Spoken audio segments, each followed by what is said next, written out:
everyone. I'm Alkali, Community Manager at Hearthstone, with another edition of Hearthside Chat. Today we're going to introduce our newest expansion, Murder at Castle Nathria. And what's a great murder mystery without suspects, locations, alibis, and clues? We're going to solve the mystery at Castle Nathria by introducing a new keyword, Infuse, and a brand new card type called Locations, and unlock the mysterious Covenant spells. I'm here with some members of our design team. Hi everybody, my name's Cora Georgiou, and I was the initial design set lead for Murder at Castle Nathria. Hey everyone, I'm Edward Goodwin. I was one of the final designers for this expansion. Hi there, I'm Valerie Chu. I'm lead narrative designer, and we're delighted to have you here today. In our newest expansion, Hearthstone journeys to the Shadowlands as we encounter the murder of Sire Denathrius at Castle Nathria. It is a murder most foul, and Valerie, tell me, how could this happen? Sire Denathrius has ruled the realm of Revendreth with an iron fist since the very beginning. So he's made quite a few enemies. These suspects come from all over the Shadowlands, which have been afflicted by some terrible circumstances lately.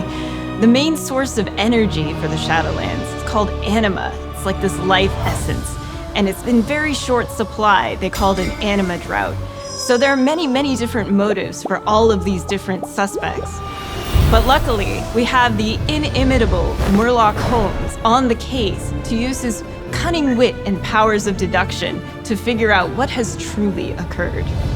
Murder at Castle Nathria introduces a brand new keyword called Infuse, and I've heard that there are a lot more imps in this expansion, so tell me why this new keyword is so important, Cora. Here we go!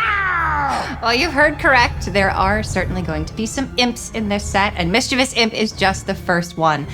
Warlock is no stranger to playing with imps, but usually it's just because imps are demons, and Warlocks synergize with demon minions. But in this set, we are specifically calling out imps, so be on the lookout for some more cards that do that in the text box. But Mischievous Imp is just the first example of our Infuse keyword that we're showing off today. And Infuse is really wonderful for two reasons.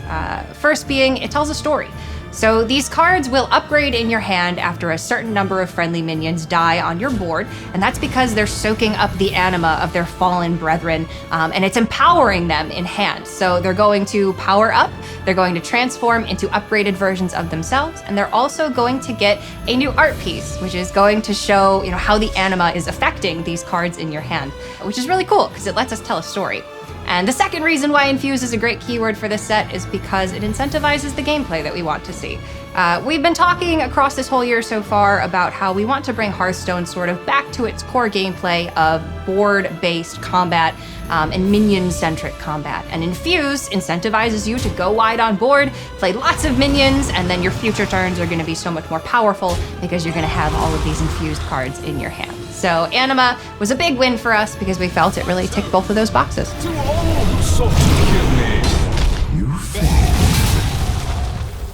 So team, I think we're really starting to see how this mystery is going to unfold because we just had a henchman with Mischievous Imp, and all we really need, of course, is an adorable sidekick, and we've got that. With Stonebound Gargan, it's a beast with Rush, but when it's fully infused, it'll damage adjacent minions, which is super cool.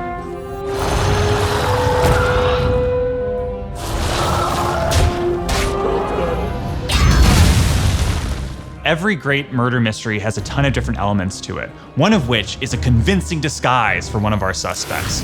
Convincing disguise will transform one of your friendly minions into a minion that costs you more. When it's fully infused, it'll transform your entire board into minions that cost you more. It plays really well with some of the Evolve cards that we announced in our announced video.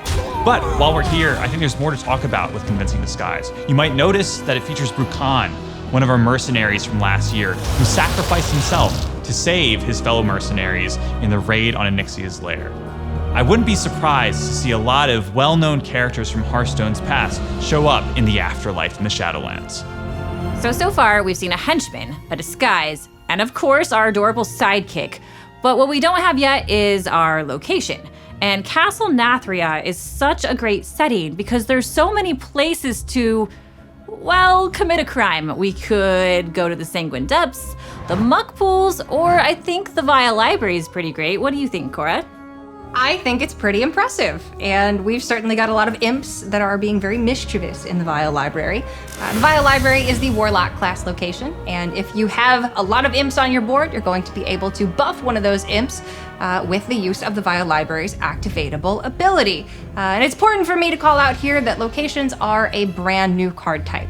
Locations are not minions, but you do play them into the battlefield. They do not have attack or health values. Instead, they have durability and activatable effects. And the durability is how many times you can use a location's effect before it will disappear off of your board.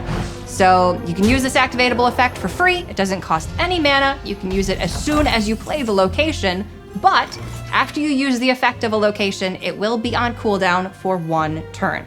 So we really want players to plan out their turns and plan out when they're going to get the most use out of these locations' activatable abilities.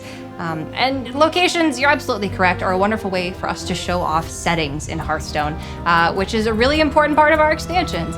So team, I think it's important that we take this back to the scene of the crime at Castle Nathria, head back to the Vial Library and see what's lurking in the shadows. And I suspect that there might even be a shadow spell. I don't know, Cora, it's pretty dark in there. I think you are on the right track, and I'll expand on it a little bit, because when we were first ideating this set, it was really important to us that we had 3 things. One of them being locations, the second being suspects, of course, and the third being murder weapons or means of committing a crime. It can be difficult at times for us to do weapons across all 10 classes because we have spellcaster classes like Warlock and Mage and Priest that don't attack with weapons, really. And we just did weapons that didn't have attack with the profession tools in United and Stormwind. So we felt like it was a little bit too soon to do those types of weapons again. So what we came up with instead are a cycle of 10 spells called Covenant spells. And this is perfect for the Shadowlands because every class gets a Covenant spell aligned with the Covenant that they choose to be a part of when they're going through the Shadowlands campaign. So in this case, we have the Warlock class Covenant spell that is aligned with the Venthyr Covenant in Revendreth, and this is Imp Ending Catastrophe. And yes, that is the actual name of the Warlock Covenant spell for the Venthyr Covenant, so it just felt too perfect. We had to go with it, and then of course, with our Imp theme throughout the entire class, it just felt very fitting. And now, a victim! Bear witness to this poor, flustered librarian as she tries to contain the chaos within her beloved library. Oh, it really looks bad. Those imps, the more of them that come, the more attacks she gains as she tries to deal with how upsetting this situation is. There's something about that imp, too. Cora, would you say it's a bit familiar? I would say that, Valerie, yeah. In fact, we actually created Mischievous Imp and Flustered Librarian in tandem, so we intentionally made their art pieces to really play off of each other. So in the Mischievous Imp art piece, you see it setting fire to a robe, and the robe is intended to be the Flustered Librarians. And now you see all of these Mischievous Imps running amok in the Vial Library as she's trying to contain them, but they are just too mischievous to contain. This is a murder mystery. We know where they done it, how they done it, but we still don't know who done it. And I really think that you guys should come up with a solid alibi here. I mean, this investigation is important. I mean, we can't skimp on the details. All right, so I don't need an alibi because I just found this amazing clue. Hey, take a look at this red herring. This has gotta be it, right, Edward? You're so right, Val. This is the missing piece to the whole puzzle of this murder mystery. Hold your breath. I think everybody's getting a little bit caught in the weeds here, right? Like, the suspect who's commanding this big group of imps needs to have some experience with leadership. You know, maybe they have, like, led a group before. And this is like a pretty big group of imps. It's like a party of imps. It's kind of a league of imps. It's gotta be Rafam. Oh, Rafam is here in Revendreth. We haven't seen him for quite a while. I guess that whole business with Gallocron didn't work out too great, did it? We'd probably better not ask him for details, though. It's probably a pretty sore subject. Cora, do you know anything else about what kinds of dark and dastardly deeds Rafam is getting up to here in Castle Nathria? Well, I know he is nothing without a group of followers. So Rafam has come to Castle Nathria. He's got a new title. Before he was the Supreme Archaeologist. Now he is the Imp King. And he has recruited a group of imps to strike mischief up in the Vial Library while he maybe digs around for some information that Sire Denathrius is keeping hidden. Whatever his intentions are, they can't be good. And after a certain number of friendly minions die while he's in your hand, he will resummon those imps and he will give them a buff. So he's gonna keep that army coming and they're just gonna keep causing havoc. Great discovery, Cora. I think we really have a lead here with Rafam. But let's not forget that there's 9 other suspects out there, and we really need to take the time to investigate them all. And for you at home, if you want to join us on the investigation, make sure to follow us on all of our socials and check out playhearthstone.com. Thank you for watching, and we'll see you next time.